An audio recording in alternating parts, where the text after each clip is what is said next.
चार चीजें सामान को बहुत अच्छे मिलनी चाहिए गिलने। एक, राजा अच्छा मिलना चाहिए। हाँ, राजा बहुत अच्छा मिलना चाहिए। पत्नी बहुत अच्छी मिलनी चाहिए। सेवा करने वाला बहुत अच्छा मिलना चाहिए और मित्र बहुत अच्छा मिलना चाहिए।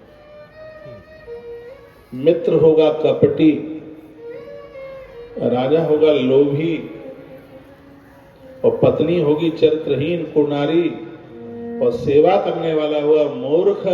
के चारों नरक खड़ा कर देंगे, नरक पैदा कर देंगे। रामायण में यह वर्णन गोस्वामी तुलसीदास जी ने किया। सेवक सठ, सेवा करने वाला हो मूर्ख, पत्नी हो कुनारी, कपटी मित्र,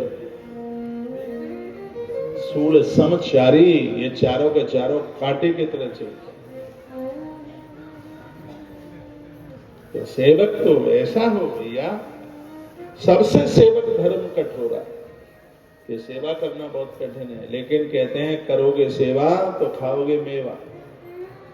सेवा करने वाले को मेवा ही मिलती है। हनुमान जी को मिली थी, निष्काम भाव से सेवा करी। वर्तमान समय में राम जी से भी ज्यादा हनुमान जी की पूजा है और प्रमाण यह है कि राम जी के मंदिर में हनुमान जी का होना जरूरी है, कि हनुमान जी के मंदिर में राम जी का होना बिल्कुल जरूरी नहीं है। सेवा का ही तो प्रभाव है। सेवा भावी बनिए, घड़ी देख के काम मत कीजिए। ये सोचिए हम मालिक को कम करके दे पा रहे हैं और हम उनसे लेते जा रहे हैं। मैंने अभी थोड़ी देर पहले बोला है कि यदि तुम्हें तनख्वाह बढ़ाने के लिए बोलना पड़े तो तुम काम ठीक नहीं कर रहे हो, समझ लो। और बिना कहे तनख्वाह बढ़ती है। आप बहुत मेहनती हैं, आप बहुत अच्छा कर रहे हैं, आप बहुत बढ़िया कर रहे हैं। तत्पश्चात गणेश जी दरवाजे पर खड़े हुए थे, इतने में शंकर जी आ गए। वो तो डंडा लिए खड़े थे गणेश। शंकर जी अंदर जाते हैं तो गणेश ने कहा किम कार्यम विद्यते तेभ्यः कर्वाणि तवोदितम इत्युक्ता सा तदा तेन प्रतिवाचे सुतम शिवा। तो संहिता के कुमार खंड के अध्याय नंबर 13 का श्लोक नंबर 24। भगवान गणेश बोले आपका क्या कार्य है? मैं आपके द्वारा आदिष्ट कार्य को मैं पूरा नहीं होने दूंगा। तुम जबरदस्ती से अंदर जा रहे हो, मैं आपको जाने नहीं दूंगा। तो मेरी मां स्नान कर रही है, नहा रही है।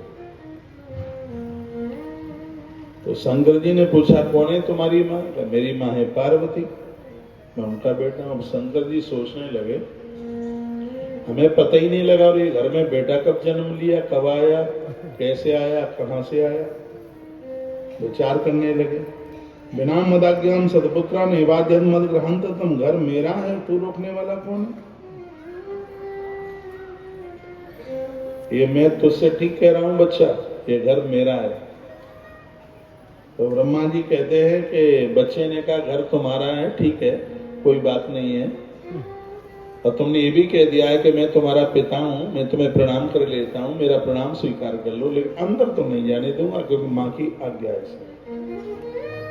और मुझे अपनी आज्ञा पूरी करनी है। शंकर जी लौट करके चले गए और नंदी को जाकर के कहा कि देखो तो सही दरवाजे पर कौन मूर्ख जाके खड़ा हुआ है। मेरे तो आराध्य है, मेरे तो पूज्य है। शंकर जी ने ऐसा जाकर के बोला। नंदी जी आए, इतना घमासान युद्ध हुआ कि नंदी परास्त होकर के चले गए वहां से। गणेश जी ने लाठी उठा ली, तुक्तया इष्टकाम तत्सरोधनाय तदाग्रही। लाठी हाथ में थे। शिव जी को वापस जाना पड़ा, नंदी को भी वापस जाना पड़ा। बार रक्षा गणेश शिवगणों के साथ में भिड़ गए, बड़ी जोर से लड़ाई हुई। श्रीयताम द्वारपाला ही वयम शिवगणा बरा। शिवगण बोले सुनिए हम सब शिव जी के श्रेष्ठ गण हैं और हम द्वारपाल हैं। हम उन विभू शंकर की आज्ञा से तुम्हें यहाँ से हटाने के लिए आए। त्वाम निवार तुम प्राप्ता संकर्षा आज्ञा विभू। शंकर की आज्ञा से, भोलेनाथ की आज्ञा से हम तुमको हटाने के लिए आए। तुमको भी एक गढ़ समझकर हम तुम्हारा वध नहीं कर रहे हैं, क्योंकि मैया के प्रति हमारी श्रद्धा है, नहीं तो अभी तक तुम्हें मार डालते। त्वाम पिए गड़म मत्वा नहन्या तमोन्य था, क्योंकि मैया जी के पास तुम अकेले हो, इसलिए हम तुम्हें छोड़े देते हैं। भलाई इसी में ही है कि तुम यहाँ से हट जाओ किमर्थम मृत्युमी हसे, क्या हमारे हाथों से तुम मरना चाहते हो? तो गणेश जी को बोले क्या हमारे हाथ से तुम मरना चाहते हो? तो महेश्वर कहते हैं, वो ब्रह्मा जी कहते हैं गिरिजापुत्र को निर्भय था, शंकर के गढ़ों को बहुत फटकारा उसने, और लेकिन वो द्वार से नहीं हटा। अद्भुत लीला करने वाले महेश्वर उस वचन को सुनकर अपने गढ़ों को डांटकर लौकिक गति का आश्रय लेकर कहने लगे। जब वो परास्त होकर चले गए, शंकर जी को जाके बोले तो भोलेनाथ ने कहा कश्याय वर्तते कंच ब्रवीयावन्मत्स्यतः, बोले हे गढ़ो, शत्रु को तुम नहीं हटा पाए, स्वयं भगवान विष्णु का आह्वान किया। मैं कहूंगा गणेश जी की ताकत देखिए, भगवान विष्णु को स्थान छोड़ के जाना पड़ा। ब्रह्मा जी गए थे, ब्रह्मा जी के पास में अस्त्र है ब्रह्मास्त्र, लेकिन बालक दाढ़ी से लटक लिया। ब्रह्मा जी ने कहा मुझे छोड़ दो, मैं द्वारा से नहीं आऊंगा इधर। वो भी वहां से चले गए। देवराज इंद्र चल करके आए, और इंद्र को भी गणेश जी के सामने भैया पराजित होना पड़ा। गणेश जी की आराधना महादेव परशुराम भगवान ने की, फरसा इनसे ही मिला था। आप बहुत देवी देवताओं को पूजते हैं, भगवान गणेश जी का आह्वान, उनका बंदन, उनका पूजन जरूर करते रहिए। अद्भुत है गणेश। महाभारत जैसा ग्रंथ नहीं है, क्योंकि इसको लिखने वाले भगवान गजानन है, भगवान गणेश। और आज मैं इस पवित्र व्यासपीठ से बोल रहा हूं और ये निवेदन करके जा रहा हूं आपको, एक भी घर ऐसा ना हो जिसके घर में महाभारत न हो, ग्रंथ महाभारत न हो, एक भी घर ऐसा न हो। भगवान महादेव के लिए देवताओं ने स्तुति की है। आगे त्रिपुर दहन के प्रसंग में लिखा है, कहा कि महाभारत के रूप में महादेव साक्षात जिसका कहीं समाधान नहीं है उसका महाभारत में है, और जिसका समाधान महाभारत में नहीं उसका समाधान कहीं नहीं। इसके कलम चलाने वाले गणपति गणेश जी। दो पंक्तियां हम महाभारत की बोलते हैं आपके बीच में। महाभारत की पंक्तियां कहती हैं, धीरज धरना सीख, बिन मांगे मोती मिले, मांगे मिले न भीख। उसका एक सार है, बी आर चोपड़ा जी का महाभारत अद्भुत कमाल कर गया, आनंद कर गया। आइए दो पंक्तियां गुनगुनाते हैं, फिर अद्भुत कथा में आगे के लिए चलते हैं।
प्राण जाएं चले जाएं, लेकिन अपनी जवाबदारी से हटिए मत। भगवान गणेश की कथा यही कह रही है। जब सबको परास्त गणेश जी ने कर दिया तो स्वयं शंकर जी आए, हटने के लिए कहा, गणेश जी हटे नहीं, फेंक करके त्रिशूल शंकर जी ने मारा और वह कंठ में लगा। उसी समय गणेश जी का मस्तिष्क कट करके समुद्र में जाकर के गिर गया, सागर में गिरा। हाहाकार मच गया, गणेश जी का धड़ वहीं पड़ा रह गया। जया विजया ने माता पार्वती को ये बात बोली, मैया का विकराल रूप काली बनी मां, और कहा मैं सबको खत्म कर दूंगी, मुझे मेरा बच्चा जिंदा चाहिए। हाहाकार मच गया। कहते हैं कि भगवान शंकर ने नंदी को समुद्र के किनारे भेजा और कहा, सागर से जाकर के मेरे पुत्र का मस्तिष्क मांग करके ले आओ। नंदी गए, मस्तिष्क मांगा, समुद्र ने मस्तिष्क दिया नहीं, क्यों? वो शंकर जी से लड़ाई मानता है, शिव से लड़ाई मानता है समुद्र। और मैं कहूंगा कि परमात्मा से लड़ाई लड़कर, महात्माओं से लड़ाई लड़कर आज तक किसी का शुभ नहीं हुआ। समुद्र का बात की लड़ाई मानता है कि यदि जहर न पीते होते शंकर तो मेरे 14 रत्न नहीं जाते। उसने मस्तिष्क नहीं दिया। मैया खुद पहुंची मांगने के लिए, इसने दिया नहीं। तो मैया ने श्राप दे दिया समुद्र को, शीघ्र ही, देर नहीं लगी। का तेरा विस्तार कितना भी है, तूने हमारे पुत्र का मस्तिष्क नहीं दिया, इतना तू घटिया, तेरे विचार इतने घटिया, तेरा जीवन तो शहद की तरह मीठा होना चाहिए था, लेकिन तू तो नून खरा है। मैं तुझे श्राप देती हूं, इतना पानी लिए हुए तू तेरा पानी पीने के लायक नहीं होगा, पूरा पानी खारा हो जाएगा। तब से लेकर के आज तक समुद्र खारा ही है। वक्ता लोग तो ये बोल देते हैं अगस्त उठा करके पी गए, फिर बाथरूम के द्वारा बाहर निकाल दिया तो खारी हो गया। किसी ने लिखा देखा हो किसी ग्रंथ में, एक स्क्रीनशॉट भेज दे, मैं भी पढ़ लूंगा। क्या जिस समुद्र के जल को हम देवताओं पर चढ़ाते हैं, तो क्या अगस्त जी ने बाथरूम से बाहर निकाल दिया? ये दूसरे लोगों को पॉइंट तो ये देते हैं हमारे लोग, फिर वो मजाक में उड़ाते हैं। कहते हैं कि ये देखो, हिंदुओं का तो बाबा जी का बाथरूम चढ़ाया जाता है महादेव का, रामेश्वरम पर। मैंने बहुत उनको बोलते सुना है। कल परसों मैंने पत्रकार वार्ता में एक बात कही, अपनों से खतरा ज्यादा है। बेबुनियादी ये बातें करते हैं। मैं बहुत आग्रह पूर्वक निवेदन करूंगा, ये सोच यहाँ पर जवान बैठे हैं, युवा बैठे हैं, बेटा बेटियां बैठे हैं। युवा यह बोलता है कि मेरा तो जन्म हिंदू के घर में हुआ है, इसलिए झेल रहा हूं, मैं कोई इस हिंदू को नहीं मानता। ये कितना बड़ा दुर्भाग्य, हम कितने भाग्यशाली हैं, हम उस धर्म में पैदा हुए जिस धर्म में महाराणा प्रताप पैदा हुए, हम उस धर्म में पैदा हुए जिस धर्म में छत्रपति शिवाजी पैदा हुए, हम उस धर्म में पैदा हुए जिस धर्म में पूज्य गोस्वामी तुलसीदास जी पैदा हुए, हम उस धर्म में पैदा हुए जिस धर्म में राम और कृष्ण प्रकटे हैं। हमसे भाग्यशाली कौन है? आज के युवाओं को ये बता दो, इनको समझदारी ने दे दो कि तुम ऐसी बातें सोशल मीडिया पर करोगे तो आने वाली पीढ़ी के लिए बहुत बड़ा खतरा बन जाएगा। और ये मैं फिर एक बार कह रहा हूं, यदि हिंदू जागेगा तो इस किसी की ताकत नहीं है इसको नीचा दिखाने की। मैं हमेशा युवाओं के लिए बोलता हूं कि देश की तुम धरोहर, ऐसी हीन भावना को त्यागिए, हिंदुत्व का गौरव बढ़ाइए। तुम सनातन की निधि हो, तुम सनातन की संपदा हो। ऐसा धर्म हमारा है जहां चींटी मकोड़े भी मर जाएं तो 4 महीना का हम लोग चातुर्मास करते हैं, जिसमें दयालुता भरी हुई है, जिसमें करुणा भरी हुई है। हम लोग तो किसी के आंसुओं को देख करके रो पड़ते हैं। ये धर्म हमारा है। ये धर्म को आगे लेकर के चलो। इस धर्म के लिए हमारे बहुत लोग अपना जीवन दे करके चले गए, उन्हें भुलाया नहीं जा सकता। बंगाल की माटी का 17 साल का बालक खुदीराम बोस अपने प्राणों को दे के चला गया इस धरती के लिए। आज की जनरेशन को देख करके ऊपर बैठे हुए शायद उनकी आंखें आंसू बंद नहीं होते होंगे कि हमारे वंश में जन्म लेने वाली ऐसी औलाद जिसकी स्वतंत्रता के लिए, जिस धर्म को बढ़ाने की प्रार्थना है, कि देश के लिए, इस धरती के लिए हमारे पूर्वजों ने अपना बलिदान दिया है, अपने आप को समर्पित कर दिया है, उन्होंने अपना जीवन मिटाया है इसके लिए। जो आज हम जिस स्वतंत्रता में हम बैठे हैं, इसके लिए बहुत कुर्बानी हमारे पूर्वजों ने दी। हमारे पुरखे दीवालों में चुने गए,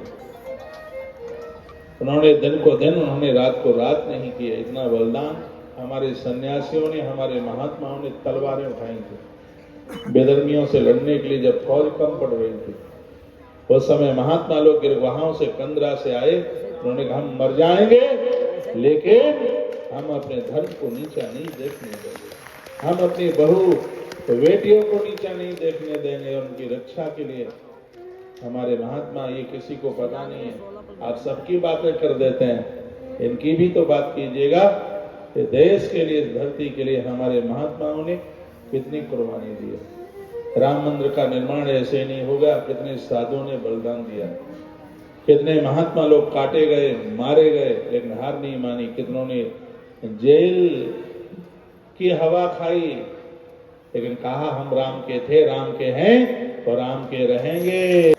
गणेश जी का मस्तिष्क कटा, लेकिन गणेश जी ने अपनी ड्यूटी से हार नहीं मानी। मैया जी ने श्राप दे दिया और कहा कि मेरे पुत्र का मस्तिष्क तो इतना पावन है, और ये मेरे पुत्र का जो मस्तिष्क है एक पहाड़ का रूप धारण करेगा, एक पर्वत, इस पर साधक लोग पहुंचे, इस पर तो साधना होगी इसके ऊपर। और यदि इस पहाड़ के ऊपर किसी ने इस संस्कृति के साथ द्रोह करके पांव रखा तो उसके सिर के टुकड़े टुकड़े हो जाएंगे। हनुमान जी लंका जा रहे थे, इसी पहाड़ के ऊपर से निकले थे। मैया जी ने कहा हनुमान बड़े प्रसन्न होके जा रहे हैं, तो मेरे पुत्र गणेश का मस्तिष्क है पहाड़ बना। तो भगवान महादेव कथा सुना रहे थे, कहते हैं देवी उमान कछु कप के अधिकारी, प्रभु प्रताप जी ही काले खाई। भगवान की जिसके ऊपर कृपा हो जाए वो तो काल का रक्षण कर ले। संत हमारे संत कहते हैं कि जो जपने वाली माला होती है 108 मंत्र की माला, जो बीच में जिसे सुमेरु कहते हैं, भगवान गणपति का मस्तिष्क है। गणेश जी जल तत्व के देवता है, और उस सुमेरु पर जल डाल करके फिर जप किया जाए तो जप में प्रमाद नहीं आता, नींद नहीं आती। गणेश जी की पूजा हो जाती है। किसी भी कार्य को आरंभ करने से पहले गणेश की पूजा की आवश्यकता होती है। गणेश जल तत्व के देवता है। तो सुमेरु आप जान रहे हैं, बीच में एक मन का होता है, उसमें खुंदना लगा हुआ होता है, उसमें उस पर जल डालते ही भगवान गजानंद की पूजा होती है, गजानंद को प्रणाम हो जाता है। और जब भी आप जप करते हैं तो पंच पात्र का होना जरूरी होता है, उसमें जल लगाइए फिर जप कीजिए, आलस्य नहीं आएगा, प्रमाद नहीं आएगा। अब शंकर जी विचार करने लगे कि बालक को कैसे खड़ा किया जाए। नंदी और इंद्र दोनों को कहा जाकर के देखो वन में, यदि कोई माँ अपने पुत्र को पीठ दे करके बैठी हो तो उसके बच्चे का मस्तिष्क ले आती। तो वन में जाकर के देखा कि एक हथिनी अपने बच्चे को पीठ दे के बैठी थी। कभी भी मंदिर को पीठ दे करके, कभी भी बच्चों को पीठ दे करके नहीं बैठते। आप कहोगे आप भी तो भगवान को पीठ दे के बैठे हैं। मैं भगवान को पीठ दे के नहीं बैठा, मैं भगवान की गोद में बैठा हूं, उनकी गोद में बैठ के कथा कह रहा हूं, इसलिए मुझे कथा में बहुत आनंद आ रहा है। मैं महादेव की शिव की गोद में बैठा हूं। तो उस हथनी के बच्चे का मस्तिष्क लिया, उसको लेके आए, शंकर जी ने धड़ से जोड़ा और बालक खड़ा हो गया। आकाश से द्वंद्वी फूलों की वृष्टि, जय जयकारे के आवाज होने लगी। बोले गजानंद भगवान की। भगवान गणपति खड़े हो गए। सब ने उत्सव मनाया, बहुत आनंद हुआ। अपनी पूजा में भगवान गजानंद को आप जोड़िए, पंचदेव उपासना में भगवान गणेशपति का नाम आता है। जीवते गिरजा पुत्रे दिव्या दृष्टे ब्रजेश्वरा। सब देवताओं को बहुत आनंद हुआ गणेश जी को देख करके। अब ये जो अध्याय है 18 नंबर का अध्याय है और इसमें गणेश जी की पूजा के बारे में बात बताइए। माताओं या आप जरूर सुन लीजिएगा, गणेश चतुर्थी इत्यादि सबका वर्णन है। माताओं के लिए एक बहुत बड़ा व्रत है जिसका नाम है गणेश चौथ। मैंने अपने विद्यार्थी काल में